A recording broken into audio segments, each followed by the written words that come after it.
नमस्कार मित्रांनो, आज आपण बघणार आहोत तारक मंत्राचे पाणी कसे बनवायचे। मित्रांनो, त्याआधी आपल्या व्हिडिओला लाईक करा आणि कमेंटमध्ये लिहा श्री स्वामी समर्थ, जय जय स्वामी समर्थ। म्हणजे स्वामी तुमच्या कायम पाठीशी राहतील आणि स्वामींचा आशीर्वाद तुमच्या पाठीशी कायम राहील हे लक्षात ठेवा। स्वामी तुमचे संकटे सगळं नष्ट करून टाकतील, त्यामुळे व्हिडिओ पूर्ण बघा। चला तर मग बघूया की आपण तारक मंत्राचे पाणी कसे बनवायचे आहे। मित्रांनो, त्याआधी स्वामी समर्थ तारक मंत्र म्हणजे काय हे जाणून घेऊ। तारक मंत्र या दोन शब्दामध्ये त्याचा अर्थ सामावला आहे। जो आजाराने त्रासलेला आहे, जो चिंतेने ग्रासलेला आहे, त्यांना तारण्यासाठी नेहमी स्वामी काही ना काही उपाय करत असतात। म्हणून स्वामी समर्थांनी आपल्या तारक मंत्र देऊन अनमोल भेट दिली आहे। मित्रांनो, स्वामी समर्थ तारक मंत्रात फार ताकद आहे। ताकद मंत्रात इतकी प्रचंड शक्ती आहे की तुम्ही आपण कोणी सुद्धा याचा विचारही करू शकणार नाही। शेवटी स्वामींची शक्ती आहे। स्वामी ती अगम्य शक्ती या तारक मंत्रामध्ये सामावलेली आहे। म्हणूनच स्वामी समर्थ तारक मंत्र तुम्ही म्हणायला सुरुवात करा आणि बघा तुमच्या शरीरामध्ये मानसिक बळ येते। मित्रांनो, स्वामी समर्थ तारक मंत्राचे फायदे काय आहेत बरं ते आपण जाणून घेऊ। या मंत्राचा अनुभव अनेकांनी घेतला आहे आणि ज्यांना कोणाला डिप्रेशन आले आहे, सगळं संपल्यासारखं वाटतंय, त्याने सतत तारक मंत्र म्हणावा व स्वामी यांचे प्रेम अनुभवावे। तर तारक मंत्र या नावातच सर्व काही आहे। तारक म्हणजे तारणारा। तुम्हाला डिप्रेस वाटते, मग म्हणा तारक मंत्र। तुमचे काम घडीला नाही, मग म्हणा तारक मंत्र। एकाकी एकटा पडल्यासारखं वाटतंय, मग रडू येते किंवा उदास वाटते, त्या सगळ्यावरती एकच औषध आहे, तो म्हणजे माझ्या स्वामींचा तारक मंत्र। मित्रांनो, उदाहरण देऊन तेवढी कमीच आहे। हा तारक मंत्र इतका ताकदीचा आहे की तारक मंत्रची एक एकोण मनापासून समजून वाचली तर खरी जादू काय आहे हे आपल्याला नक्की समजेल। मंत्राच्या पहिल्या ओळीतच स्वामींनी असं सांगितलं आहे की हे मना, तू निशंक हो, निर्भय हो। स्वामी नामाची व स्वामी बाळाची प्रचंड शक्ती तुझ्या मागे उभी आहे। त्यांना अशक्य असे काहीच नाही। ते स्वतः प्रारब्ध घडवतात व त्यांच्या आज्ञेशिवाय तुम्हाला कोणी हातही लावू शकणार नाही। स्वामी शक्ती इतकी अफाट आहे की आपल्याला आपल्या मनात सांगावे लागेल की उगाच भीतोस, हे भय पळून जाऊ दे। स्वामी माऊल्या सण कशाला ते भय हवे, नको घाबरूस, तू असे बाळ त्याचा। या ओळीतच सर्व काही आहे। कारण स्वामी आहे म्हणून आपल्या महाराजांना आपण हाक नेहमी मारतो। मग एक आई आपल्या बाळाला एकटं कसं पाडेल? आपल्या बाळाला थोडा जरी त्रास झाला तर एका आईला काय वाटते हे फक्त आई झाल्यावरच समजते। मित्रांनो, मग जर स्वामी विश्वाची माऊली आहे, आईच्या कोमल हृदयापासून त्या माऊलीचे हृदय बनायलाच कदाचित मग घाबरण्याचा प्रश्न येतो कुठे? खराच होई जागा श्रद्धेसहित, कसा होईल त्याविन तू स्वामी भक्त। आई ही आई असली तरी तिच्याकडे खरे प्रेम व्यक्त करावे। त्याशिवाय आईला कसे कळणार की जे काही आपल्या मुलांसाठी करते त्याची थोडी तरी जाणीव मुलांना आहे की नाही? असाच काहीचा महाराजांचा आहे। महाराजांवर असलेले प्रेम, श्रद्धा, आपुलकी हे सर्व नामस्मरणाद्वारे आपल्याला व्यक्त करायचे आहे। महाराजांना बाकी कसलीही अपेक्षा नाही। साथ कीर्तीला द्यावी, त्यांनी साथ नको डगमगू स्वामी देतील हात। मित्रांनो, आई पहिली व्यक्ती असते जी आपल्याबरोबर प्रत्येक प्रसंगात खंबीरपणे आपल्या पाठीशी उभी असते। पण महाराज आपल्याला विसरणं अशक्य आहे। मग आईचे उपकार विसरून कसं चालेल? ते आहेच या तारक मंत्रात महाराजांनी आत्तापर्यंत अगदी छान सांभाळते। अजिबात आपल्याला विसरायचं नाही। म्हणूनच आपण आपल्या मनाला सांगायचं आहे की हे मना, तू निशंक हो, निर्भय हो, कसलीही चिंता करू नकोस, कारण स्वामी माऊली आपल्या पाठीशी कायम उभे आहे। मित्रांनो, आता स्वामी समर्थ तारक मंत्र कसा आणि केव्हा म्हणावा? मित्रांनो, तारक मंत्र ते शक्य तेवढे पाठ नित्यनेमाने करावे आणि चमत्कार अनुभवावा। हा मंत्र कधी आणि केव्हाही म्हणता येतो आणि आपले संकट दूर करते। म्हणूनच या मंत्राची जादू प्रचिती हा मंत्र म्हणूनच घ्यावी। जर का हा मंत्र तुम्ही हळू म्हटला तर खूपच बरं। शक्ती अंगात संचारते, हा माझा आणि आपला स्वामी भक्तांचा अनुभव आहे. या मंत्रात एक कडवे असे आहे की अतर्क्य अवधूत हे स्मरण गामी, अशक्य ही शक्य करतील स्वामी. फक्त आणि फक्त या वचनावरच आणि स्वामींवर विश्वास ठेवा आणि बघा, या जगातील किती मोठी गोष्ट असू द्या, ते तुम्ही सहज मिळवाल.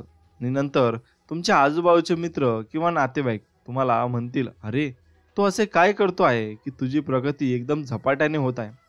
तेव्हा मनातल्या मनात स्वतःने बोला की माझ्या मागे माझे गुरु स्वामी समर्थ आहेत. या जगाचा तो एकमेव मालक आहे. या जगात झाडांची पाने सुद्धा तुम्हाला ते सर्वांचे रक्षण करते. असे स्वामी महाराज माझ्या मागे होते आहे आणि कायम राहणार. आता मित्रांनो, आपण सर्वात मेन प्रश्न व सर्वात मोठा प्रश्न म्हणजे स्वामी समर्थ तारक मंत्र अभिमंत्रित पाणी चे कसे तयार करायचे आणि त्याचे फायदे काय आहेत.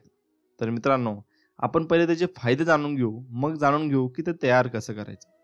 तारक मंत्राचे पाणी, तारक मंत्र अभिमंत्रित पाणी नेमकं तयार कसं करायचं. तारक मंत्राचं अभिमंत्रित पाणी तुम्ही जर नवरा बायकोची भांडण होत असतील, नवरा जर घरात थांबत नसेल, सतत घराच्या बाहेर राहत असेल, तर तुम्ही तारक मंत्राचं पाणी आपल्या नवऱ्याला देऊ शकता.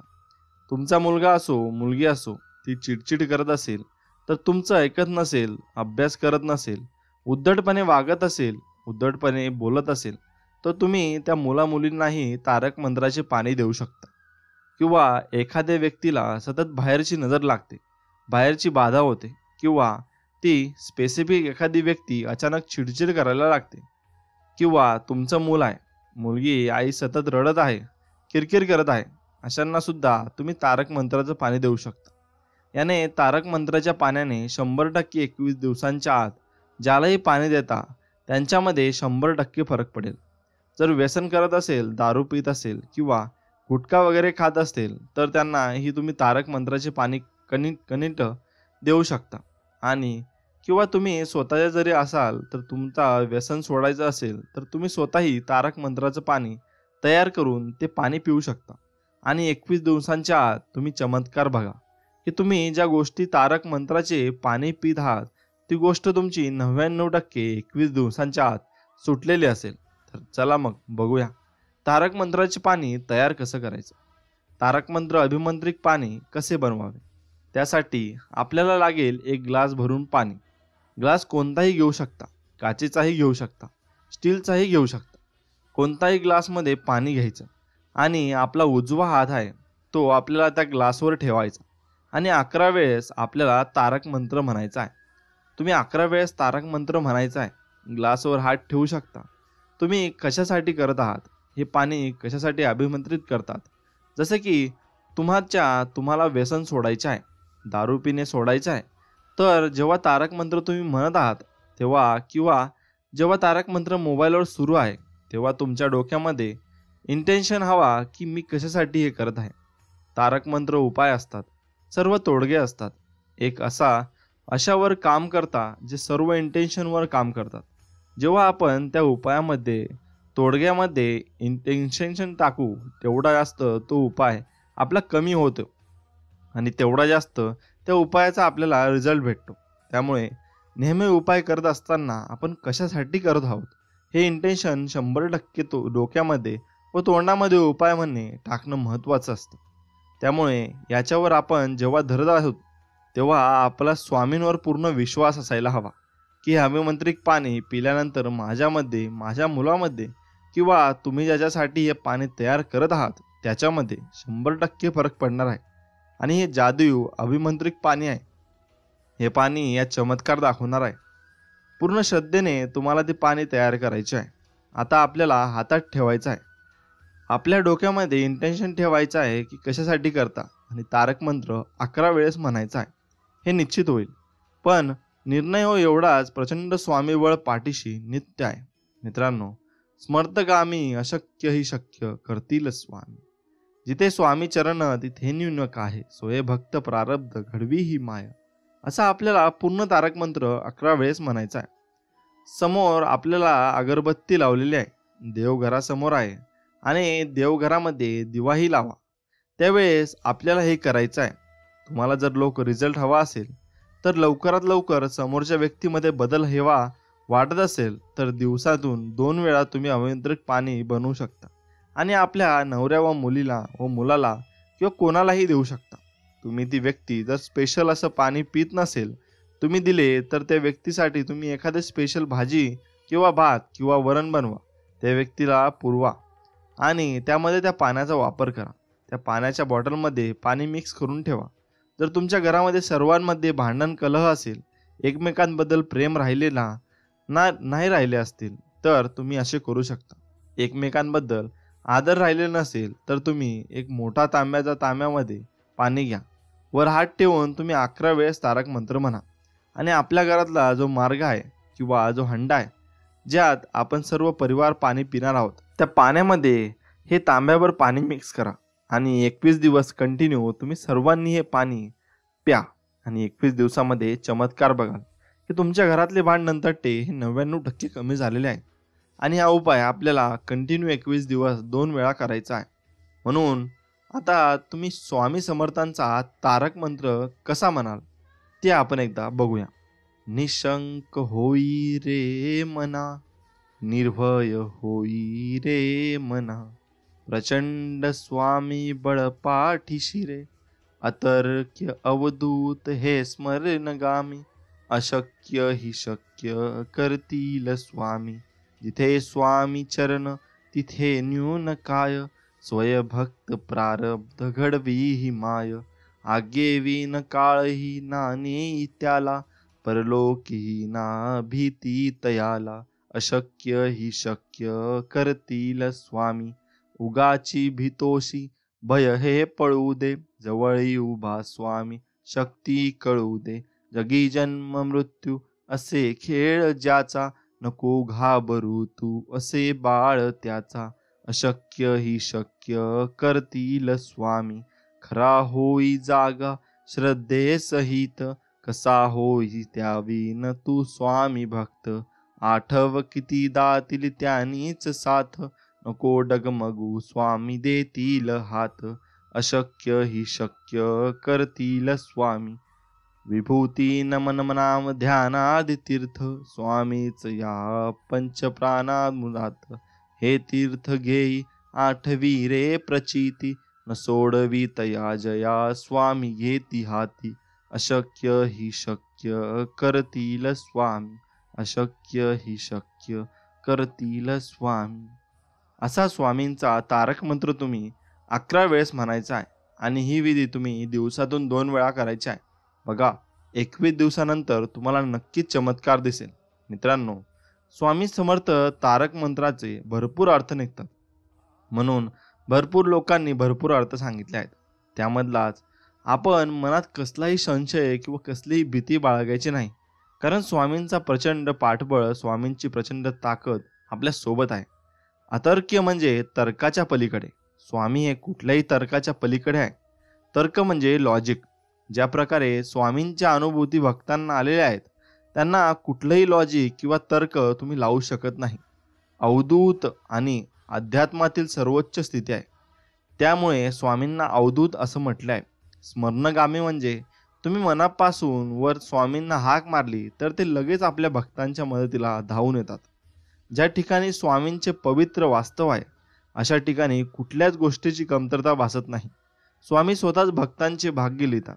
ज्यांच्यावर स्वामींचा आशीर्वाद असतो त्यांना तिन्ही लोकांचे भय नसते.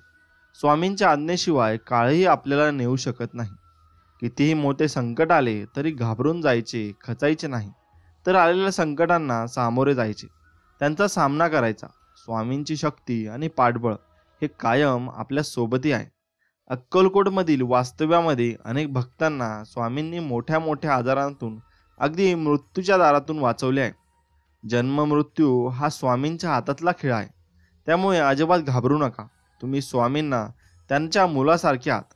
आपल्या मनात स्वामींबद्दल दृढ विश्वास हवा, श्रद्धा हवी आणि पूर्ण मनापासून स्वामींची भक्ती केली तरच तुम्ही स्वामींचे भक्त बनू शकाल.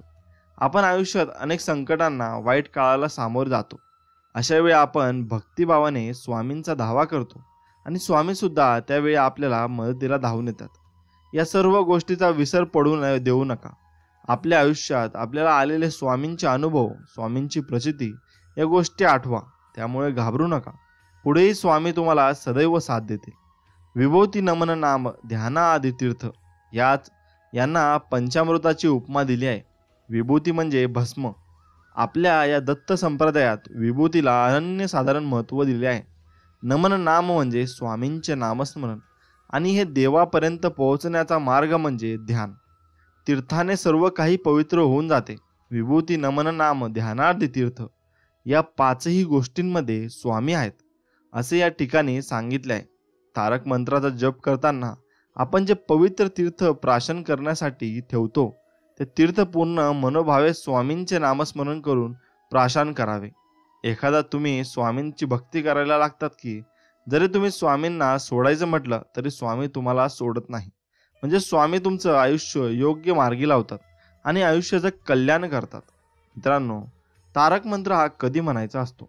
स्वामींचा या प्रभावी तारक मंत्राचा जप करण्यासाठी कोणतीही ठराविक वेळ नसते.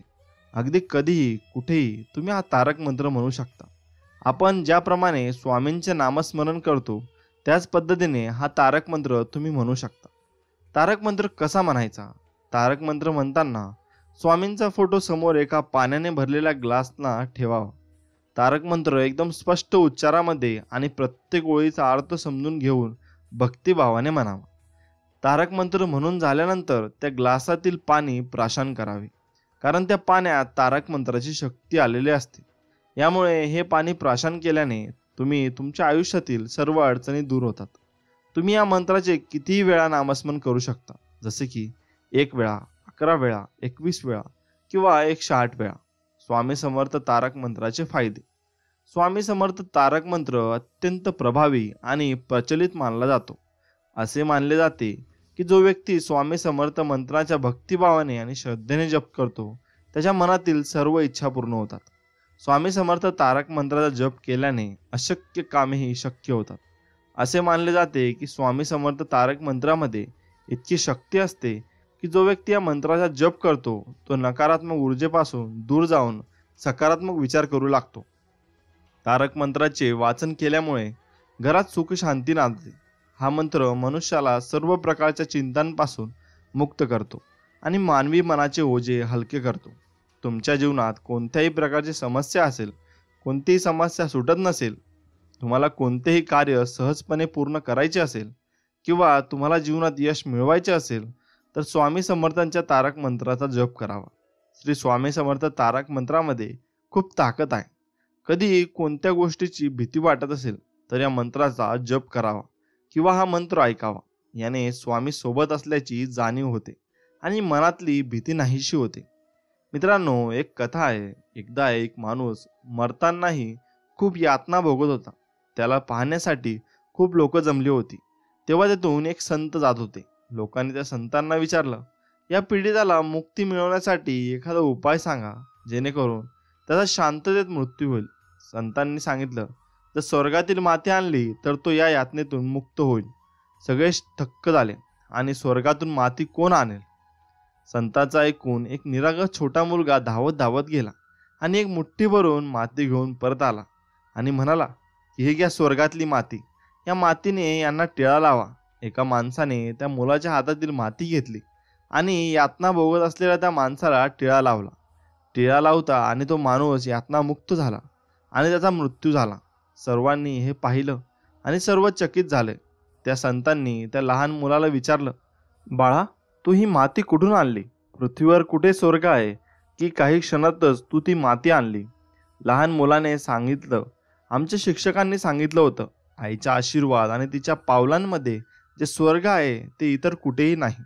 यामुळे ती माझी आई उभी असलेल्या जागेवर असलेली माती घेऊन आलो. तेव्हा संत म्हणाले, खरं आहे, ज्या मुलांमुळे आईच्या डोळ्यात पाणी येतं त्याला अशा मरण यातना भोगावे लागतात. त्यामुळे तुम्ही कितीही यश मिळवा, पैसा जमवा, आकाशाला गवसणी घाला, पण आई आनंदी नसेल तर भगवंताला देखील तुम्ही निराश कराल. कुठलंही दान धर्म केल्यानंतरच मिळणारं फळ तुम्हाला मिळणार नाही. मित्रांनो, यातून आपल्याला बोध मिळतो की वैराग्य वाचून सारा परमार्थ लटका आहे. पक्ष्यांची पिल्ले त्यांच्या पंखाखाली वाढतात, त्याचप्रमाणे घरातल्या माणसांना आपण प्रेमाच्या आश्रयात ठेवावे. आपण त्यांच्यावर प्रेम करतो याची जाणीव ज्याला असेल त्याचे दोष काढलेले त्याला बोचत नाहीत. आईने मुलांचे दोष त्याला सांगितले तरी त्याला त्याचे वाईट वाटत नाही. रोग्याच्या अंगातला ताप निघाला की त्याला शक्तीचे औषध लागू पडते, कारण शक्ती येणे हे स्वाभाविक आहे. त्याचप्रमाणे अंतःकरण शुद्ध झाले की परमार्थ सोपा बनतो. परमार्थ मनाचे कष्ट आहेत, कारण आपल्याला मनाच्या आजपर्यंतच्या सवयीच्या उलट जायचे आहे आणि म्हणूनच परमार्थाला अगदी स्वतःपासून सुरुवात करायची असते. आतमध्ये भगवंताचे अनुसंधान ठेवून बाहेरून वृत्ती आवरण्याचा जो प्रयत्न करील त्याला त्याचा परमार्थ अनुभव लवकरच येईल. मन जरा भगवंतापासून बाजूला झाले की इतर विषयाने त्याच्यावर घातलाच म्हणून समजावे. साधकाने रात्रंदिवस अगदी डोळ्यात तेल घालून जप केला पाहिजे. म्हणून परमार्थ म्हणजे अखंड सावधानता होय. प्रपंच आणि परमार्थ वेगळा नाही. प्रपंच अनासक्तीने आणि आनंदाने करणे हाच परमार्थ. परमार्थाच्या आड काय येते? धन, सूत, धारा वगैरे आड येत नाहीत, तर त्याच्यावरचे जे ममत्व आहे ते आड येते. वस्तूवर आसक्ती न ठेवणे हे वैराग्य आहे. ती वस्तू नसणे हे वैराग्य नव्हे. एखाद्याला बायको नसली म्हणजे तो विरक्त आणि असली तर आसक्त असे म्हणता येणार नाही. बायको असून लंपट नसेल तो विरक्त आणि ते परमात्म्यानेच दिले आहे आणि ते त्याचे आहे असे मानून आनंदाने राहणे हे वैराग्य होय. या भावनेत राहून जो इंद्रियांच्या नादी लागत नाही तो वैराग्य वाचून सारा परमार्थ लटका आहे. कोणतीही गोष्ट अभ्यासाने साध्य होत असते. आज खरी शक्ती नाही म्हणून भगवंताचे स्मरण नाही, आणि भगवंताचे स्मरण ठेवण्याचा अभ्यास केल्याशिवाय खरी भक्ती येत नाही. शहाण्या माणसाने उगीच विकल्प न लढविता भगवंताचे स्मरण ठेवायला आरंभ करावा. ज्या ठिकाणी आपल्या ओळखीचे कुणी नाही, आपले आप्त कुणी नाहीत, जिथे आपल्याला कुणी मान देत नाही, अशा ठिकाणी राहून अनुसंधानाचा अभ्यास करावा. जिथे कुणी आपल्याला ओळखीचे नाही असे स्थान आपल्या अभ्यासाला चांगले असते, हे कायम लक्षात ठेवा. म्हणून स्वामींवर आत्यंतिक तुम्ही दृढ विश्वास ठेवा व स्वामींची भक्ती सोडू नका. स्वामी तुमच्या निश्चित पाठीमागे असतील हे लिहून घ्या आणि त्यांचे मंत्र जाप करत राहा आणि त्यांना आठवत राहा आणि तारक मंत्राचा जाप सुद्धा करत राहा. स्वामी नक्कीच तुमच्या पाठीशी येतील व संकटात ते तुमच्या पाठीशी उभे राहतील. मित्रांनो, आपण जेव्हा तारक मंत्राचा जप करतो तेव्हा आपण तो मनापासून करत असतो व मनातून तो तारक मंत्राचा जप आपण करत असतो. तुमच्या मनाचं काम कसं चालतं आता आपण जाणून घेऊ. तर माणसाला एकच मन असतं. एका नाण्याच्या दोन बाजू असाव्यात, तशा त्याच्या दोन बाजू असतात. या प्रत्येक बाजूचं काम वेगवेगळं असतं. प्रत्येक बाजू स्वतंत्रपणे काम करू शकते आणि एकत्रितपणे उत्तम काम करू शकते. यातल्या एका बाजूला आपण बहिर्मन म्हणूया आणि बहिर्मन हे बाह्य गोष्टींशी जोडलेलं असतं. बहिर्मनाला आपल्या आजूबाजूच्या वास्तव जगाची सखोल माहिती व ज्ञान असतं. बहिर्मन या जगाची सतत दखल घेत असतं. दुसऱ्या बाजूला आपलं अंतर्मन म्हणूया. अंतर्मन हे वगळण्याजोगं असतं. बहिर्मन अंतर्मनाला सूचना देऊन नियंत्रित करत असतं. पंचेंद्रियाच्या मदतीनं आपण सतत निरीक्षण करत असतो. त्यातूनच जगात वावरत असताना आपल्या बहिर्मनाकडून आपल्याला मार्गदर्शन मिळतं. पंचेंद्रियांच्या माध्यमातून आपल्याला ज्ञान मिळतं. निरीक्षण, अनुभव आणि शिक्षण यातून बहिर्मन शिकत असतं. प्रत्येक गोष्टीचा कार्यकारणभाव समजून घेणं हे तर बहिर्मनाचं सर्वात मोठं काम असतं. आता लॉस एंजलसकडे बघा. तुम्ही या शहरातल्या बघा. सुंदर, आकर्षक वास्तुरचना असलेल्या भव्य इमारती, फुलांनी बहरलेली उद्यानं बघा. या निरीक्षणावरून हे एक सुंदर शहर आहे असा तुम्ही निष्कर्ष काढता. तुमच्या जागृत वा बहिर्मनाचं काम हे याच प्रकारे चालतं. बाह्य गोष्टींशी जोडलं गेलेलं या अर्थी बहिर्मन हा शब्द वापरला जातो. पण पंचेंद्रियांच्या जाणीवांच्या पलीकडे जाऊन स्वतंत्रपणे आपल्या भोवतालची दखल घेण्याचं काम अंतर्मन करत असतं. अंतर्मनाच्या जाणीवेचं आकलन अंतर्मनात होतं. अंतर्मन ही तुमच्या भावनांची बैठक असते. बाह्यमनाच्या जाणीवा जेव्हा सक्रिय नव्हतात तेव्हा अंतर्मन पूर्ण शक्तीनिशी कार्य करत असतं. हे आपल्याला निश्चयच माहीत आहे. बाह्यमन जेव्हा निद्रावस्थेत असतं तेव्हा अंतर्मनाची शक्ती आपोआप प्रकट होते. डोळ्यांशिवाय अंतर्मन बघू शकतं. दृष्ट्याआड असणाऱ्या गोष्टी बघता येण्याची आणि ऐकू येण्याची क्षमता अंतर्मनात असते. आपल्या शरीरातून बाहेर पडून दूरवरच्या ठिकाणी प्रवास करून आपल्यासाठी सर्वांसाठी योग्य आणि खात्रीलायक ज्ञान घेऊन येण्याची क्षमता अंतर्मनात असते. अंतर्मनाच्या माध्यमातून तुम्ही दुसऱ्यांच्या मनातले विचार वाचू शकता. अंतर्मनात अगदी बारकाव्यानिशी बंद पाकडीत वा बंद तिजोरीत ठेवलेल्या गोष्टीतील तपशील वाचू शकता. संवाद साधण्याच्या ठराविक पद्धतीचा वापर न करताही इतरांचे विचार जाणून घेण्याची विलक्षण क्षमता अंतर्मनात असते. त्यामुळे प्रार्थनेची खरी कला जाणून घेण्यासाठी बाह्यमन आणि अंतर्मन यातला परस्परसंवाद जाणून घेणं खूप महत्त्वाचं असतं. बहिर्मन आणि अंतर्मन यांचं वर्णन करण्यासाठी आता अनेक संकल्पना वापरल्या जातात. बाह्यमनासाठी जागृत मन, सचेत मन असे शब्द वापरले जातात, तर अंतर्मनासाठी सुप्त मन, निद्रावस्थेतलं मन अशा संज्ञा वापरल्या जातात. इतकंच काय तर काही जण बाह्यमनाला पुरुषाची आणि अंतर्मनाला स्त्रीची उपमा देतात. पण लक्षात ठेवा, मनाचे हे दोन प्रकार आपल्याला आपण आकलनासाठी केले आहेत. वास्तविक मन मात्र एकच असतं. अंतर्मन हे नेहमी सूचनांनी आदेशांनी वळू शकणार असतं. या मनावर सूचनांचं व आदेशांचं नियंत्रण असतं. अंतर्मन सगळ्या सूचनांचा स्वीकार करतं हे आपल्याला मान्य केलंच पाहिजे.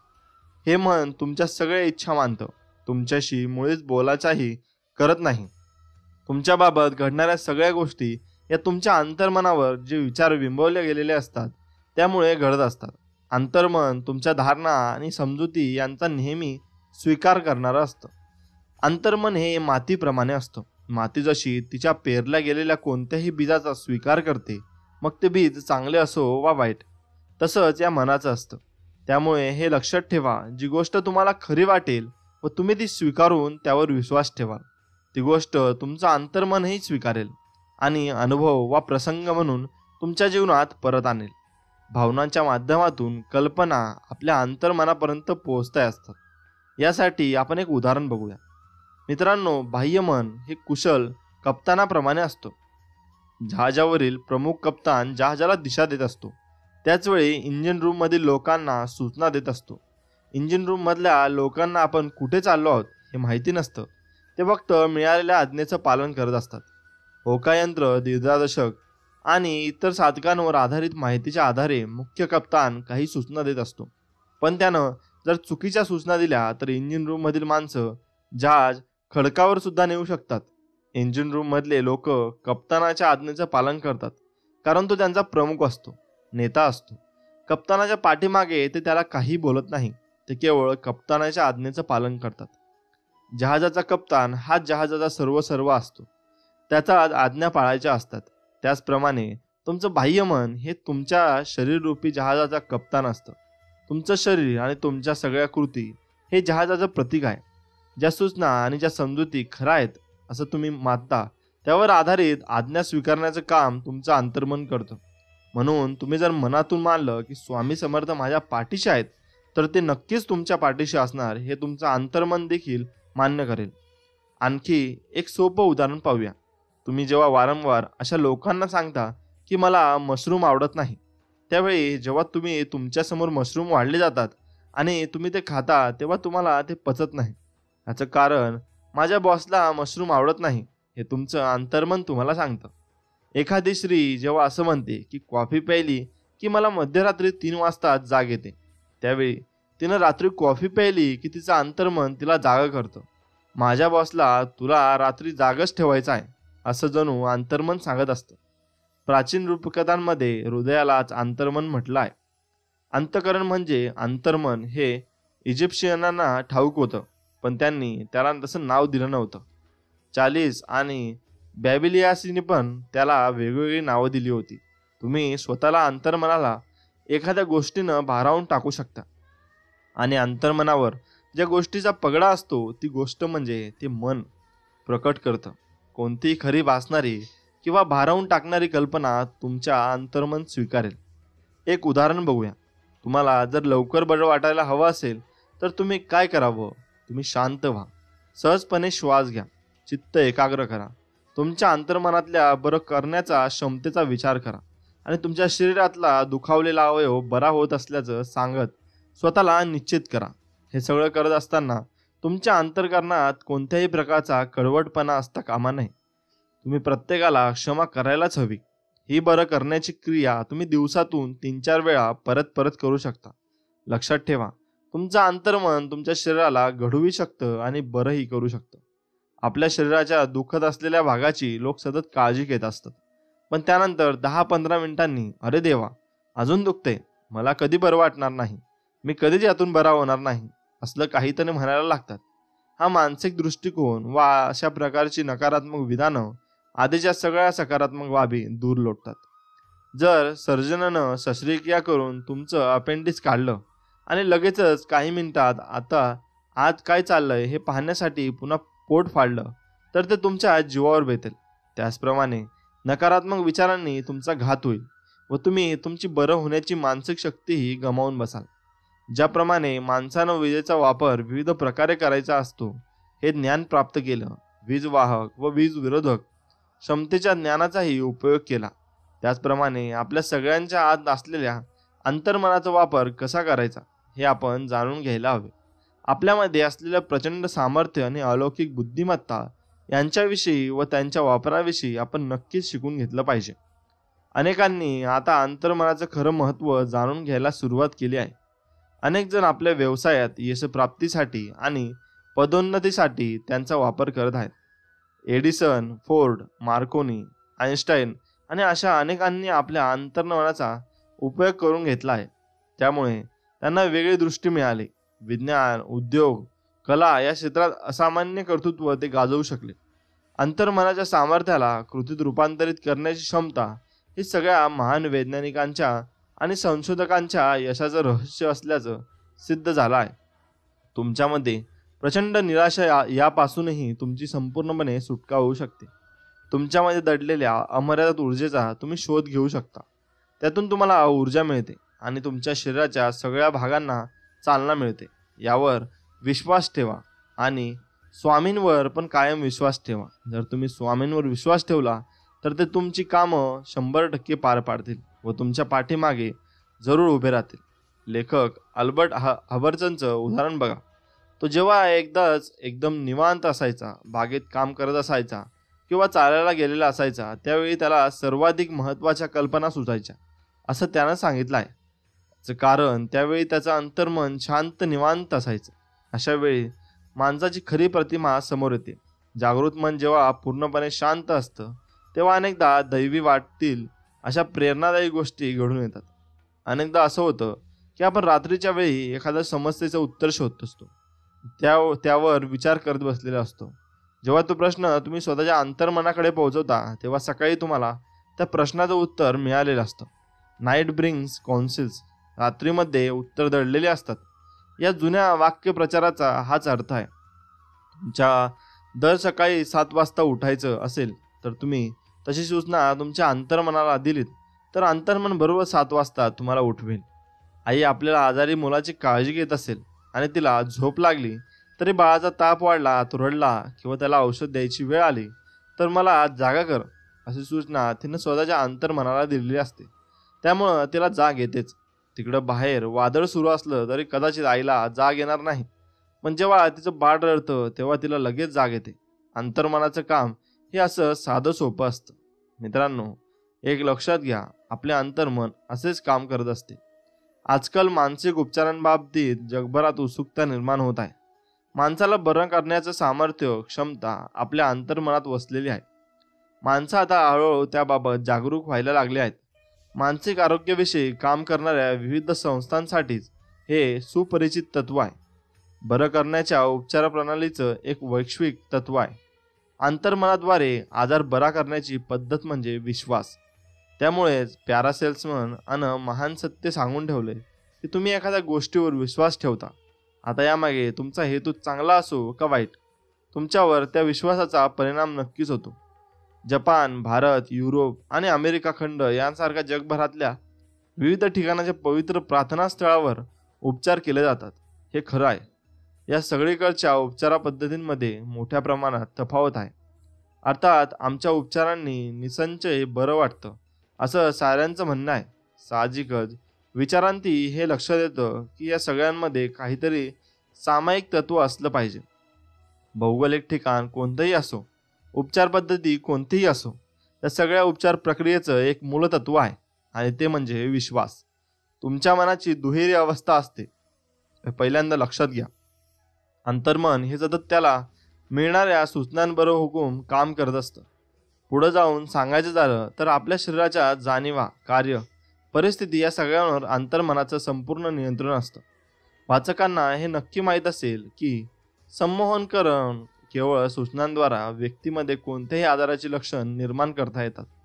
उदाहरणार्थ, सामूहिक अवस्थेतील व्यक्तीला अचानक ताप येऊ शकतो, त्याचा चेहरा लालबुंद होऊ शकतो, त्याला थंडी वाजू शकते. जर त्याला व्यक्तीला तू अपंग झाला आहेस व चालू शकणार नाहीत अशी सूचना दिली तर खरंच त्या व्यक्तीला चालता येत नाही. हे तुम्ही प्रयोगानं दाखवून देऊ शकता. संमोहित व्यक्तीच्या नाकाजवळ थंड पाण्याचा कप धरून यामध्ये मिरची पूड भरली आहे, वास घ्या अशी सूचना दिली तर त्याला शिंका यायला सुरुवात होतं. कशामुळं त्याला शिंका यायला लागतात असं तुम्हाला वाटते? पाण्यामुळं का त्या सूचनेमुळं? काँग्रेस गवताची आपल्याला ॲलर्जी आहे असं एखाद्या व्यक्तीनं तुम्हाला सांगितलं आहे असं समजा. संमोहित अवस्थेमध्ये त्या व्यक्तीच्या नाकासमोर जर तुम्ही कृत्रिम पूल ठेवलंय व कोणतंही रिकामं भांडं ठेवलंय आणि हेच गवत आहे असं सांगितलंय तर त्या व्यक्तीला ॲलर्जीची लक्षणं दिसू लागतात. यावरून हे लक्षात येतं की कोणत्याही रोगाचं कारण हे मनात असतं. त्याचबरोबर तो आजार बरा होण्याची क्रियासुद्धा मनात तुझा सुरू होते. म्हणून तुम्ही मनापासून स्वामींची भक्ती करा, तुम्हाला 101% तुम्हाला रिझल्ट मिळतील. आपल्याला माहीत आहे की अस्थिदोषी चिकित्सा, निसर्गोपचार, ॲलोपॅथी अशा विविध पद्धतींद्वारा प्रभावी उपचार होत असतात. तसेच विविध प्रथनास्थळाद्वाराही उपचार होत असतात. पण या सगळ्या बरं करण्याच्या पद्धती या एकाच माध्यमातून काम करत असतात, ते म्हणजे अंतर्मन. दाढी करताना चेहऱ्याला कापलेलं कसं लगेच बरं होतं बघा, याचं कारण काय करायचं हे त्यांना पक्क ठाऊक असतं. डॉक्टर जखमेवर मलमपट्टी करतात आणि जर आता आपोआप बरं होईल असं सांगतात. आपोआप म्हणजे नैसर्गिक स्वाभाविक नियमानुसार. स्वतःचा नीट सांभाळ करायचा हे तर अंतर्मनाचं मुख्य कार्य असतं. स्वसंरक्षण करणं हा तर निसर्गाचा स्वायी भावच असतो. तुमची ही सर्वाधिक प्रबळ इच्छाच सगळ्या स्वाभाविक सूचनांपेक्षा शक्तिशाली असते. आत्ताच तुम्ही पहिल्यांदा की तुम्ही स्वतःच्या नैसर्गिक इच्छा आकांक्षाकडून उघड विरोध करून केवळ सूचनांना माध्यमातून तुम्ही स्वतःच्या दुसऱ्या शरीरात आजार निर्माण करू शकता. परंतु नैसर्गिक प्रवृत्तीनुसार दिलेल्या सूचनांमध्ये अधिक सामर्थ्य असतं, हे स्पष्टच आहे. मित्रांनो, शरीरात आजार उत्पन्न करण्यापेक्षा शरीराचं आरोग्य जपणं हे अधिक सुलभ आहे. बरं करण्याच्या पाठीमागे असलेला विश्वास हा एक विशिष्ट मानसिक दृष्टिकोन आहे, विचार करण्याची एक पद्धती आहे. सर्वोत्कृष्टतेची अपेक्षा धरणारा, आश्वस्त करणारा आतला आवाज आहे. आजारातून बरं होण्यासाठी बाह्यमन आणि अंतर्मन या दोन्हींचा एकत्रित विश्वास मिळायला हवा. पण तरीही माणूस जोवर शिथिल अवस्थेत जाऊन मन व शरीर सैल सोडून ग्रहण क्षमतेच्या स्थितीत जात नाही तोवर हे घडत नाही. मलाही अशी माणसं माहीत आहेत जे हे जग, शरीर मिथ्या मानतात, ही सर्व माया आहे असं त्यांना वाटतं, पण तरीही त्यांच्या आजारातून ते मुक्त झाले. त्याचवेळी मला अशीही माणसं माहीत आहेत की जे पारंपरिक गोष्टींना, शरीराला महत्त्व देतात, त्यांनाही अद्भुत उपचार मिळाले. सांगायचा मुद्दा हा आहे की तुम्ही कोणत्याही विचारधारणेचे असा, तुम्ही कोणतीही पद्धती, तंत्र वा क्रिया अवलंबिली तरी त्यामुळे तुमच्या मनात बदल घडून येतो. योग्य असे नवीन मानसिक वातावरण तयार होते. बदललेल्या मानसिक दृष्टिकोनामुळे व मन बदलल्यामुळे बरं वाटण्याची क्रिया घडून येते. संतांच्या अस्थिच्या दर्शनानं बरं वाटेल असा तुमचा विश्वास असेल व एखादी विशिष्ट पवित्र जलामुळे तुम्हाला बरं वाटेल असं जर तुम्हाला वाटत असेल तर त्याचा तसा परिणाम दिसून येतो. ह्याचं कारण तुम्ही तुमच्या अंतर्मनाला तितक्याच सामर्थ्यशाली सूचना दिलेल्या असतात आणि अंतर्मनच उपचार करत असतं. याप्रमाणेच मंत्रतंत्रानं उपचार करणारा मांत्रिक स्वतः नव्हे तर तुमच्यातलाच विश्वासात तुम्हाला बरं करू शकतो. भीती आणि चिंता यांच्यापासून विश्वास आणि आशीर्वाद यांच्यापर्यंत वाटचाल करायला लावणारी कोणतीही पद्धत तुम्हाला बरं करू शकेल. बाह्यमन आणि अंतर्मन यांच्या एकत्रित कार्यपद्धतीला जर शास्त्रीय दृष्ट्या दिशा दर्शवलेली असेल तर त्यातून खरी वैज्ञानिक मानसिकदृष्ट्या बरं वाटण्याची क्रिया आकाराला येते.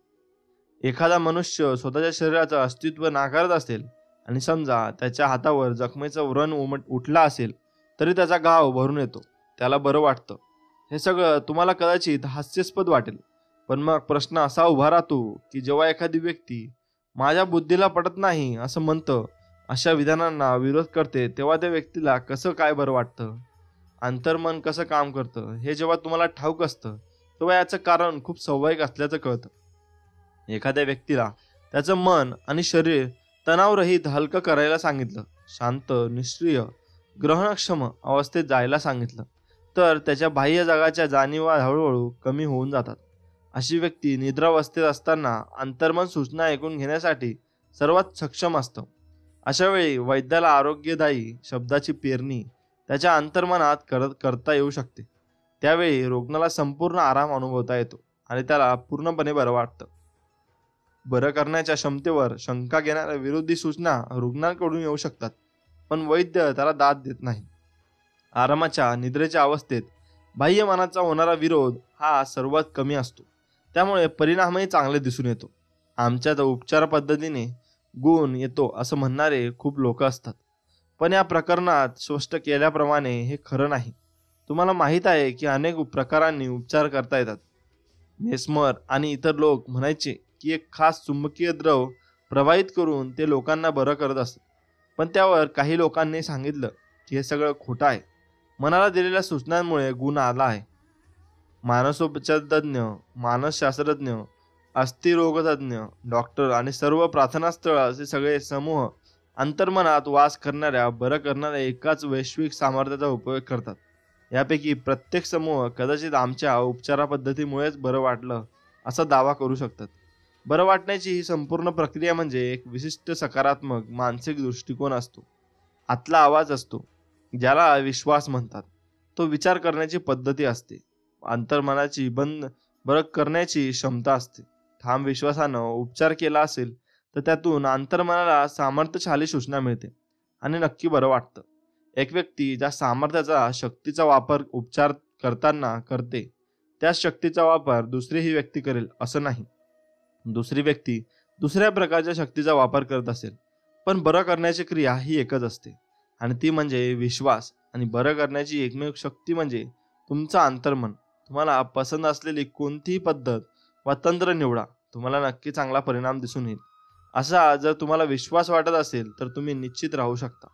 काही काळापूर्वी लॉस एंजलस एक्झामिनरमध्ये जॉन मॅकोलेनं रडलँड विद्यापीठात राबवलेल्या प्रार्थना उपचार पद्धतीमध्ये सायकोरोमॅटिक टेक्स्ट बेअर प्रेयर्स पॉवर या शीर्षकांतर्गत काही चाचण्यांचं वर्णन केलं होतं. त्यानं पुढील प्रमाणे लिहिलं होतं. 37 वर्षीय केंद्र संचालक डॉक्टर विल्यम आर पार्कर यांनी आज प्रथमच जाहीर केलं की संधिवात, क्षयरोग, अल्सर आणि वाचादोष असलेल्या 20 जणांच्या गटासाठी राबवत असलेल्या प्रार्थना उपचार पद्धतीचे सुरुवातीचे परिणाम सकारात्मक दिसून आले. विद्यापीठाच्या वैद्यकीय केंद्राच्या नियमितपणे चालणाऱ्या समूह मानसोपचारांच्या जोडीला ज्या रुग्णांनी प्रार्थना उपचार पद्धतीचा वापर करायची तयारी दर्शवली, त्या रुग्णांमध्ये केंद्रातल्या नियमित रुग्णांच्या तुलनेत अधिक प्रगती दिसून आल्याचं डॉक्टर पार्कर यांनी सांगितलं. उदाहरणार्थ, पोटाचा अल्सर असलेल्या एका रुग्णाचा प्रार्थना उपचार पद्धतीवर विश्वास होता. त्यानं सांगितलं की गेल्या 3 आठवड्यात त्यांनी अल्सरची सर्व लक्षणे नाहीशी झाली आहेत. रेडलँड्स विद्यापीठातील प्राध्यापकाला आयुष्यातला बहुतांश काळ तोत्रेपणाचा दुःखानं ग्रासलेलं होतं. विविध उपचार पद्धतींचा अवलंब करूनही त्याची ही समस्या दूर झाली नाही. प्रार्थना उपचार पद्धतीचा 6 महिने अवलंब केल्यानंतर तोत्रेपणाचं कोणतंही लक्षण आज त्यांच्यामध्ये दिसून येत नाही. आणखी एका शिक्षकाला क्षयामुळे 1 वर्षापूर्वी निवृत्ती द्यायला भाग पाडण्यात आलं होतं. आता तो बरा होऊन पुन्हा आपल्या कामावर रुजू झाला आहे. क्षयरोगतज्ञ असलेल्या त्यांच्या डॉक्टरने नुकतीच त्यांच्या थुंकीची वैद्यकीय तपासणी केली. त्याच्या चाचणीत कोणताही दोष आढळून आला नाही. डॉक्टर पार्कर म्हणाले, तपासणीत काही दोष निघाला नाही म्हणजे काहीतरी चूक वा गडबड झाल्याची डॉक्टरांना खात्री पटली. त्यामुळे त्यानं आणखी एक चाचणी तत्काळ केली, पण त्यातही काही आढळून आले नाही. मानसशास्त्रज्ञ डॉनर असलेल्या डॉक्टर पार्कर यांनी ठासून सांगितलं की प्रार्थनाद्वारे केली जाणारी उपचार पद्धती म्हणजे भोंदू वा गावठी रामबाण उपाय नाही, तर प्रार्थनेद्वारा अंतर्मनावर प्रभाव टाकून उपचार करण्याची वैद्यकीय पद्धत आहे. आज मनोशारीरिक चिकित्साशास्त्राच्या नजरेत अंतर्मन हे अनेक रोगांचं मूल आहे, ज्यात संधिवात, दमा, ताप, मल्टिपल स्क्लेरोसिस, क्षयरोग, अल्सर, उच्च रक्तदाब यांचा समावेश होतो.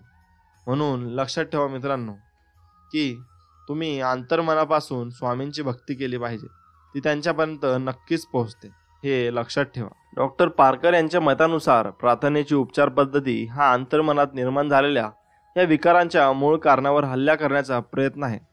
अंतर्मनात बिघाड होणाऱ्या प्रत्येक गोष्टींच्या मुळाशी 4 मूलभूत विकार असतात, असे डॉक्टर पारकर म्हणाले. हे विकार म्हणजे भीती, द्वेष, अपराधपणाची भावना आणि न्यूनगंड. रेडलाईन्स प्रार्थना उपचार पद्धतीच्या प्रयोगामध्ये या प्रकल्पात सहभागी झालेल्या रुग्णांच्या नेहमीच मानसिक चाचण्या करण्यात येतात आणि त्यातून हे मूलभूत दोष पहिल्यांदा प्रयत्नपूर्वक शोधले जातात. त्याचबरोबर आपल्या समस्यांची चर्चा करण्यासाठी सगळे रुग्ण आठवड्यातून एकदा 90 मिनिटाच्या गटस्तरात भेटतात. या बैठकीमध्ये प्रत्येक रुग्णाला एक बंद पाकिट देण्यात येते. चाचण्यांमध्ये दिसून आलेल्या त्याच्या व तिच्या व्यक्तिमत्वातील एका हानिकारक पैलूविषयीची माहिती त्यामध्ये देण्यात आलेली असते. घरी गेल्यानंतर रुग्णानं पाकिट उघडून पाहिलं की त्याला स्वतःच्या व्यक्तिमत्वातील नवा नकोसा असणारा दोष समजतो. पुढच्या गट बैठकीपर्यंत दररोज प्रार्थनेच्या माध्यमातून तो दोष दूर करण्याचा तो प्रयत्न करतो. या सगळ्यांमध्ये केवळ एक गोष्ट केलीच पाहिजे अशी आहे. प्रत्येक रुग्णानं झोपण्याआधी नियमितपणे प्रार्थना करणं गरजेचं आहे. डॉक्टर पारकर म्हणाले, आम्ही त्यावेळी प्रार्थना करा असं आवर्जून सांगतो, कारण झोपण्यापूर्वी माणूस शेवटी ज्या गोष्टीचा विचार करत असतो तीच गोष्ट बहुतांश वेळेला त्याच्या अंतर्मनात घर करून राहते. 3 वर्षापूर्वी डॉक्टर पारकर यांना अल्सरची सुरुवात झालेली असताना प्रार्थना उपचार पद्धतीचा अवलंब त्यांनी सर्वप्रथम स्वतःवरच केला. ते म्हणाले, बहुसंख्य रुग्णांना प्रार्थना कशी करायची हे शिकवावं लागतं. त्यांच्या केंद्रातील प्रार्थना उपचार पद्धतीच्या रुग्णावर प्रेमावर भर देत प्रार्थनेकडे बघण्याचा सकारात्मक दृष्टिकोन आणि परमेश्वर तसेच विश्वाच्या उन्नत संकल्पेविषयी शिकवलं जातं. आपली प्रार्थना म्हणजे आरोग्यासाठीची भीक नसते, तर अनारोग्याचे जे घटक रुग्णाला नको असतात त्यांच्यावर अशा काही सकारात्मक पद्धतीने वारंवार हल्ला केला जातो की अखेरीस अंतर्मनात ते घटक तळाशी जाऊन पडतात. अशा तऱ्हेने प्रार्थना म्हणजे बरं वाटण्यासाठी आश्वस्त करणारे विधित विधान बनते आणि त्या व्यक्तीचा एक भागच बनून जाते, असे डॉक्टर पारकर म्हणाले. अशा प्रकारे प्रार्थनेच्या माध्यमातून स्वतःच्या जागृत अवस्थेतील हानिकारक घटकांवर हल्ला करता येऊ शकतो आणि अखेरीस त्यांच्यावर विजय मिळवता येऊ शकतो. या तऱ्हेने शारीरिक आजारांचाही मूलभूत कारणे दूर करता येतात. मित्रांनो, अंतर्मन आणि दारूचं व्यसन यातून कसं आपण सोडू शकतो? मद्यपी माणूस हा मानसिकदृष्ट्या आजारी असतो आणि त्याला मानसिक उपचारांची गरज असते. दारू पिऊन बेधुंद होणारा माणूस त्याच्या इतर निर्वसनी मित्रांमध्ये नक्कीच वेगळा उठून दिसतो. दारू ही समस्या बनलेला माणूस दीर्घकाळ हे व्यसन करत असतो. अनेक दिवस, आठवडे आणि अगदी काही महिने सुद्धा तो सतत दारू पित असतो. मद्यविकार जडलेल्या माणसाचं असं म्हणणं असतं की तीव्र इच्छेपोटी त्यांना ठराविक काळात दारू प्यावीच लागते आणि ती प्यावीची वाटते. तो सवयीचा गुलाम बनतो. या कृतीतूनच मग दारूची सुंदी चढायला लागते.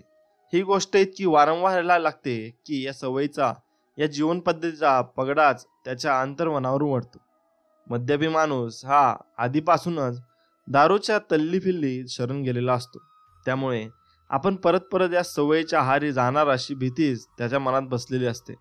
या व्यक्तीच्या अंतर्मनाला दारू पिण्याच्या सवयीच्या आहारी जाण्याच्या सततच्या सूचनांचीच सवय झालेली असते. कल्पनेतल्या या चित्रांमुळे अधेमध्ये थांबून तो पुन्हा दारू पिण्याकडे ओढला जातो. त्याच्या अंतर्मनावर उमटलेल्या प्रतिमा खऱ्या व्हायला लागतात. पिण्याची चढाओढ लागायची कल्पना त्याच्या डोळ्यासमोर तरळते. त्यामध्ये पेले भरलेले असतात आणि रिचवलेले जातात. त्यातून मिळणारा सुख, आनंद आणि मजाच्या भावनेची कल्पना तो करतो. त्याच्या कल्पनेचे वारू असेच पुढे दौडत राहिले तर तो सरळ उठून बारमध्ये जातो आणि दारूची बाटली विकत घेतो आणि नंतर दारू पिण्याच्या सवयीतून मुक्त होण्यासाठी मद्यपी माणूस प्रयत्नही करतो, पण इच्छाशक्तीचा उपयोग करतो. पण तो जितके जास्त प्रयत्न करतो व तितकी जास्त इच्छाशक्ती वापरतो तितका जास्त तो या फसव्या परिस्थितीत अडकत जातो. त्याचे प्रयत्न हे नेहमी स्वतःला पराभूत करणारे ठरतात. त्यामुळे त्याचा परिणाम नेहमीच हे अवस्थ त्याचा विरुद्ध होण्यात, जो याचं कारण स्वाभाविक आहे. सवयींवर विजय मिळवण्यासाठी दिली जाणारी सूचना निर्बळ, शक्तीहीन असते. अंतर्मनावर कायमचं प्रबळ कल्पनेचं नियंत्रण असतं. 2 विरुद्ध कल्पना समोर आल्या तर अंतर्मन नेहमीच त्यातला प्रबळ कल्पनेचं स्वीकार करतं. प्रयत्नविरहित मार्ग हा सर्वोत्तम असतो. या प्रकरणांमध्ये या पद्धतीचा तपशिलावार चर्चा केली आहे. दारूच्या पहिल्या प्याल्यापासून दारू पिणारा माणूस जगापासून दूर जायला लागतो. एकच प्याला आणि मग प्रवाहापासून दूर, असं अगदी कौतुकानं सांगितलंही जातं. अखेरीस धुंदी चढेपर्यंतची अवस्था येईस्तोवर तो दारू पितच राहण्याची शक्यता निर्माण होते. मी परत असं करणार नाही अशा प्रकारची आश्वासनं मद्यपी व्यक्तीकडून परत परत दिली जाणं ही नित्याची गोष्ट आहे. अशा प्रकारच्या विधानांना काही अर्थ नसतो. अपराधीपणाची भावना भयानक टोचणी लागून राहणं आणि शरम या गोष्टींची ती व्यक्ती पछाडली जाते. त्याही पुढे जाऊन अशा व्यक्तीनं दारूमुळे स्वतःला खूप दुर्बळ व दुबळं केलेलं असतं. त्यामुळे छोट्या काळाकरता का होईना पण अशा व्यक्तीला दारूपासून दूर राहावं लागतं. मद्यपी व्यक्तीला खरोखरच खूप शारीरिक आणि मानसिक त्रास होत असतो. थरथरणारे हात आणि आखडलेले स्नायू यातून त्या व्यक्तीचं त्रासलेलं मन उघडं होतं. अशी व्यक्ती कदाचित रात्री नीट झोपूही शकत नाही. बहुतेक वेळेला अशा व्यक्तीपासून त्याचे कुटुंबीय मित्रमंडळी दुरावतात. अशी व्यक्ती समाजातली आपली पद प्रतिष्ठा आणि आदर सगळं गमावून बसते. बऱ्याच वेळेला दारुडी व्यक्ती खूपदा खोटं बोलते. अनेकदा तर अशी व्यक्ती इतरांकडे पैशाची याचना करते. आता तुमच्या मनात प्रश्न उभे राहतील, असं घडण्याचं कारण काय? हा माणूस या मार्गाला का लागला? आजवर इतका सुजाण नागरिक सारखा वागणारा माणूस दारूच्या आहारी का गेला? आणि इतकं रानटी कसं काय वागायला लागला? दारुडे व्यक्तीकडून त्याच्या या स्थितीसाठीची अनेक आणि वेगवेगळी कारणं बहुतेक वेळेला देण्यात येतात.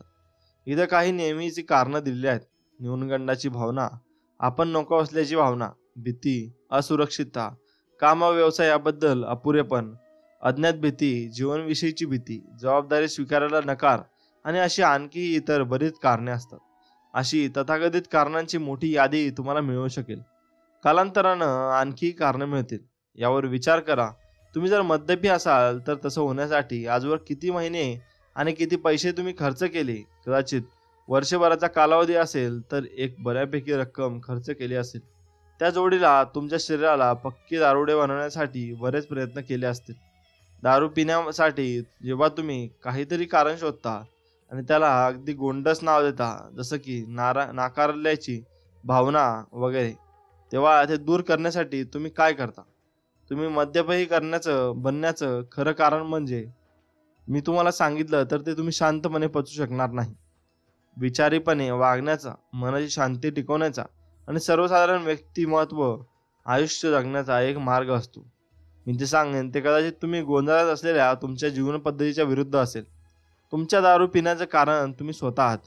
तुमच्या जीवनाकडे बघण्याचा कडवट दृष्टिकोन त्यातून कारणीभूत होतो. तुमचे विचार, भावना, विश्वास आणि तुम्हाला जसं जीवन जगायचं आहे त्याला असलेली तुमची पसंती यावरून तुमचं जगणं ठरतं. तुमच्या या जगण्यावरून म्हणजे तुमचं शरीर, तुमची कृत्य आणि जीवनापलीकडे बघण्याचा तुमचा दृष्टिकोन यावरून तुमचं आरोग्य, आर्थिक स्थिती आणि जीवनातल्या इतर सगळ्या गोष्टी अशा असतील हे ठरवतं.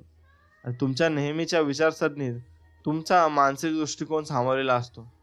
तुमच्या विचारांना एखादं मूर्त रूप येतं.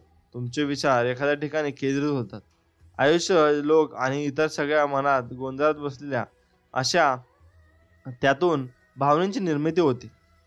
तुम्ही सतत जे विचार करत असता त्यातून तुमच्या वाट्याला दुःख व आनंद, आरोग्य व वेदना, लाभ व घोर निराशा, संतुलित मन वातावरण, अस्वस्थता या गोष्टी वाट्याला येतात.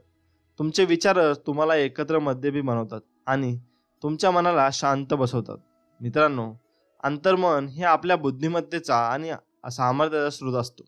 अशा अंतर्मनाचं काम कसं चालतं हे याच्याशी तुमचा परिचय करून देणं हे माझं ध्येय आणि कार्य आहे.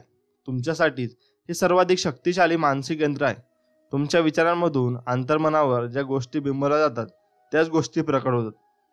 जीवनाच्या सगळ्या अंगामध्ये तुम्ही जसे असता तसा विचार करता, जशी तुमची भावना होते. अंतर्मनात जे विचार तुम्ही ठरवत असता तेच तुमच्या दारू पिण्याचं कारण असतात. त्यामुळे खरं तर आणखी कोणतं कारण तुम्ही शोधायची गरज नसते. मित्रांनो, त्यामुळे आता या क्षणापासून इतरांना दोष देणं थांबवा आणि तेच माझ्या पिण्याचं कारण आहेत असं म्हणणं थांबवा. नेहमीची काही ठराविक कारणं मला माहीत आहेत. देव, मी माझ्या नवऱ्याबरोबर व बायकोबरोबर राहू शकत नाही. मला कधीच संधी मिळाली नाही. माझ्या पालकांना मी कधीच नको होतो. मी अनाथ होतो. मला न्यूनगंड होता.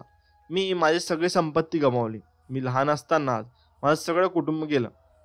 अशी एक ना अनेक कारणं सांगितली जातात. मी या मुद्द्यावर पुन्हा भर देत आहे. तुमच्या दारू पिण्याचं कारण तुम्ही स्वतः एकूणच जगामध्ये बघण्याचा तुमचा दृष्टिकोन आणि विचार हे 5 मूळ कारण आहेत. कालांतरानं एक वेळ अशी येते की तुमचे सगळे विचार तुमच्या अंतर्मनात घर करून राहतात आणि मग ज्या गोष्टीमुळे हे विचार निर्माण झालेले असतात त्यांचे चित्र, त्यांच्या पसंतीचे प्रतिमा तुमच्या मनात तयार होऊ लागतात आणि प्रकटही होतात. त्यामुळे आता अंतर्मन नावाची जी बरं करण्याची प्रचंड शक्ती आणि अमर्यादित सामर्थ्य तुमच्यामध्ये दडलेलं आहे. त्याच्याशी स्वतःचा परिचय करून घ्या. तुम्ही जर मद्यपी असाल तर ते मान्य करा. हा प्रश्न ओढवून लावू नका. अनेक जण ही गोष्टच मान्य करायला नकार देतात आणि त्यामुळे दारूचं व्यसन कधीच सुटत नाही. तुमचा विकार हे अस्थिर्य असतं, आंतरिक भीती असते. जीवनाचा सामना तुम्हाला करायचा नसतो. त्यामुळे बाटलीचा आस्था घेऊन स्वतःच्या जबाबदारीपासून पळ काढण्याचा तुमचा प्रयत्न असतो. दारुड्या माणसाबाबतची विशेष गोष्ट म्हणजे त्याला स्वतंत्र मोकळं व्हायची इच्छा असते. आपली ती तशी इच्छा आहे असं त्यांना वाटत असतं. स्वतःच्या इच्छाशक्तीविषयी तो खूप बडाया मारत असतो. दारूच्या नशेत तर झालेला माणूस अगदी अभिमानाने सांगतो, मी आता परत कधी दारूला स्पर्श करणार नाही. पण तेवढं सामर्थ्य त्याच्याकडे नसतं. याचं कारण हे सामर्थ्य शोधायचं कुठे हेच त्याला माहीत नसतं. दारुडा माणूस त्यानं स्वतःच बनवलेल्या मानसिक तुरुंगात राहत असतो. त्याच्या स्वतःच्या समजुती, मतं आणि एकूणच वातावरणाचा प्रभाव यांनी तो घेरलेला असतो. बहुतांश लोकांप्रमाणे तोही सवयीचा गुलाम असतो.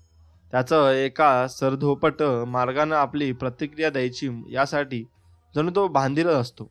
मद्यपी व्यक्तीनं त्यांना मानसिकतेत स्वतंत्र आणि शांती यांची कल्पना उभारणं गरजेचं असतं. तरी गोष्ट त्यांच्या अंतर्मनापर्यंत पोहोचू शकते. तसं झालं तरच सर्वशक्तिशाली अंतर्मन त्या दारुड्याच्या प्रचंड इच्छेतून दूर मोकळं करू शकेल आणि नंतर मग त्याची दारू सुटेल. त्यानंतरच आपल्या स्वतःचं मन कसं काम करतं याची नव्यानंच ओळख झालेला मद्यपी माणूस खरोखरच त्याची सगळी विधानं मागे घेऊ शकेल आणि स्वतःला सिद्ध करू शकेल. आपल्या अंतर्मनावर स्वतःच्या समजुती आणि सवयींचा प्रभाव असतो. या सवयींपासून खरोखरच सुटका व्हावी असं जर दारुड्या माणसाला प्रकाशानं वाटत असेल तर 51% तो आधीच भरत आलेला असतो.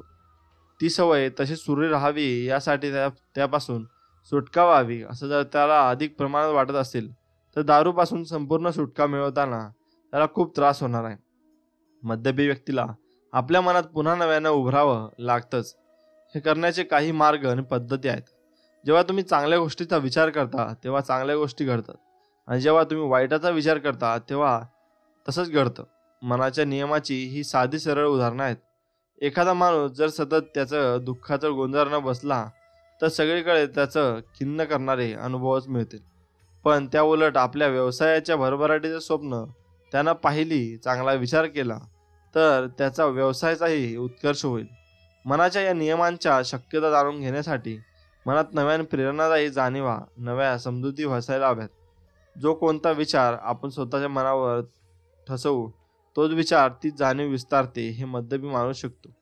मन शांतीच्या जोडीला व्यसनापासून सुटका झाल्याचं चित्र बघण्यात जर मद्यपी व्यक्तीनं स्वतःच्या मनाला गुंतवलं तर या नव्या दिशेकडेच त्यानं लक्ष केंद्रित राहील.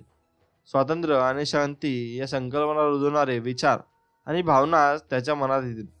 त्या ज्या कोणत्या कल्पनेच्या भावनेतही साथ लाभते ती अंतर्मनाकडून स्वीकारली जाते. स्वाभाविकपणेच हा परिणाम दिसून येतो. आपण जे दुःख सहन करतोय ते व्यर्थ नाही तर त्यातून काहीतरी चांगलं बाहेर पडू शकतं याची जाणीव दारुड्या व्यक्तीला होणं महत्त्वाचं असतं. नाहीतर या भोगातून काय चांगलं निष्पन्न होणार. असंच दारू पीत राहणं म्हणजे शारीरिक आणि मानसिक पातळीवर स्वतःला अधोगतीला नेणंच असतं. आता या घडीला तुमच्या इच्छेला नाही म्हणायला सुरुवात करा. तुमच्या अंतर्मनातल्या सामर्थ्यांना तुम्ही पाठिंबा आहे याची जाणीव ठेवा. अगदी तुम्हाला नैराश्यानं गासलं असेल व तुमचा थरका बुडाला असेल तरी तुमच्याकरता स्वतःच्या आत वसलेल्या आनंद आणि स्वातंत्र्याची कल्पना करायला सुरुवात करा. हाच पर्यायांचा नियम आहे. तुमची कल्पनाशक्तीच तुम्हाला आजवर बाटलीपर्यंत नेत होती. आता त्याचं कल्पनाशक्तीला तुम्हाला स्वातंत्र्य आणि मन शांतीकडे घेऊन जायला लागतं. तुम्हाला थोडा त्रासही होईल पण तो चांगल्या सकारात्मक हेतूसाठी असेल. बाळाच्या जन्मावेळी आईला होणाऱ्या वेदनेमुळे तुम्ही तो त्रास सहन करा. अगदी तशाच प्रकारे मनाचं नवं रूप तुमच्या समोर येईल. तुमचं अंतर्मन मनाच्या शांत वृत्तीला जन्माला घालेल. तुम्हाला माहिती असो वा नसो तुमची विचारधारा तुमच्यावर नियंत्रण ठेवत असते. स्वतःच्या अंतर्मनावर तुम्ही जे विचार ठरविता त्यांना कोणत्याही प्रकारचे प्रतिप्रश्न न करता अंतर्मन ते विचार स्वीकारत असतं. याची आता तुम्हाला पूर्ण जाणीव झाली असेल व स्वतःच्या आयुष्यावर नियंत्रण मिळवायला आता तुम्ही सुरुवात करू शकता. तुमच्या मनाला शिस्त लावणं म्हणजेच रचनात्मक, सुसंवादी आणि विधायक विचार करणं आहे. मद्यविकार नावाने ओळखला जाणारा तुमचा आजार हा मानसिक आहे. मानसिक गोंधळ आणि चुकीची विचारपद्धती यामुळे तो होतो. वारंवार दारू प्यायल्यानं आणि दारूतून मिळणाऱ्या नशेवर, शक्तीवर विश्वास ठेवल्यामुळं मद्यपी व्यक्ती स्वतःच्या अंतर्मनावरच हीच गोष्ट बिंबवते. त्याचा स्वाभाविक परिणाम असा होतो की अनियंत्रित दारू पिण्याची सुप्त वृत्तीच बळावते. पहिला प्यायला घेतल्यानंतर आणखी एक प्यायला प्यावासा वाटणं ही शारीरिक इच्छा मोह नसतो, तर ही संपूर्णपणे मानसिक अंतर्मनाची इच्छा असते. याचं कारण एक प्यायला झाल्यानंतर अजून एक आणि अजून एक प्यावं असं म्हणण्याची इच्छा तुम्ही अंतर्मनावर बिंबवलेली असते. अर्थात खूप काळ असलेल्या सवयींचाच हा परिणाम असतो. म्हणून मित्रांनो, तुम्हाला तुमच्या सवयी बघायच्या आहेत आणि तुमच्या सवयी कशा आहेत याचप्रमाणे तुम्ही कार्य करायचे आहेत. म्हणून कोणत्याही तुमच्या संकटावर जर तुम्हाला मात करायची असेल तर तुमच्या अंतर्मनावर तुम्हाला विश्वास ठेवावा लागेल आणि तसे कार्य तुम्हाला करावे लागेल. तसे कार्य जर कराल आणि अंतर्मनावर विश्वास ठेवाल तर ते कार्य झालंच म्हणून समजा. ते त्यामुळेच होत असतं की आपण अंतर्मनातून पूर्ण विश्वासाने विचार करत असतो आणि त्याविषयी विचार करत असतो. मित्रांनो, अशीच भावना तुम्ही स्वामींच्या साठी ठेवा. स्वामींसाठी जर तुम्ही अशी भक्ती केली आणि अंतर्मनातून जर भक्ती केली तर स्वामी तुमच्या कायम पाठीशी उभे राहतील आणि तुमच्या संकटांना ते धावून येतील, हे तेवढेच निश्चित आहे. मित्रांनो, आजचा व्हिडिओ जर तुम्हाला आवडला असेल तर व्हिडिओ लाईक करा आणि चॅनलला सबस्क्राईब करा. एवढे बोलून मी हा व्हिडिओ इथे थांबवतो. अवधूत चिंतन श्री गुरुदेव दत्त. श्री स्वामी समर्थ. जय जय स्वामी समर्थ. जय श्रीराम. जय श्री हनुमान. धन्यवाद.